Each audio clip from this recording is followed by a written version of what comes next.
சென்னகுப்பம் ஊராட்சியில் தரைநிலை குடிநீர் தேக்க தொட்டியின் மின் மோட்டார் பழுது.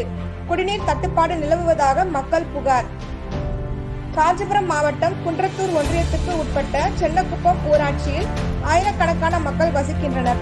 இங்குள்ள மக்களின் குடிநீர் தேவைக்காக ராஜீவ்காந்தி தெருவில் ஆழ்துளை கிணற்றில் மின் மோட்டார் பொருத்தி அதன் மூலம் தரைநிலை நீர்த்தேக்க தொட்டிக்கு குடிநீர் ஏற்றி பொதுமக்களுக்கு விநியோகம் செய்யப்பட்டு வருகிறது. இந்த நிலையில் நீர்த்தேக்க தொட்டியின் மின் மோட்டார் பழுதடைந்துள்ளது. மேலும் நீர்த்தேக்க தொட்டியின் குழாய்களும் சேதமடைந்து காணப்படுகின்றன. இதனால் அப்பகுதி மக்களுக்கு குடிநீர் விநியோகம் பாதிக்கப்பட்டுள்ளது. 3 மாதங்களுக்கும் மேலாக மோட்டார் சீரமைக்கப்படாமல் கிடப்பில் போடப்பட்டுள்ளதால் அப்பகுதி மக்களுக்கு குடிநீர் தட்டுப்பாடு நிலவி வருகிறது. மோட்டாரில் ஏற்பட்டுள்ள பழுதை சீரமைக்க கோரி ஊராட்சி நிர்வாகத்திற்கு வலியுறுத்தியும் நடவடிக்கை இல்லை என மக்கள் வேதனை தெரிவிக்கின்றனர். எனவே குடிநீர் தட்டுப்பாட்டை போக்க மோட்டாரை சீரமைக்க வேண்டும் என மக்கள் எதிர்பார்க்கின்றனர். இதுகுறித்து குன்றத்தூர் ஊராட்சி ஒன்றிய அலுவலகத்தை தொடர்பு கொண்டு விளக்கம் கேட்க முயற்சித்த போது அதிகாரிகள் அழைப்பை ஏற்கவில்லை.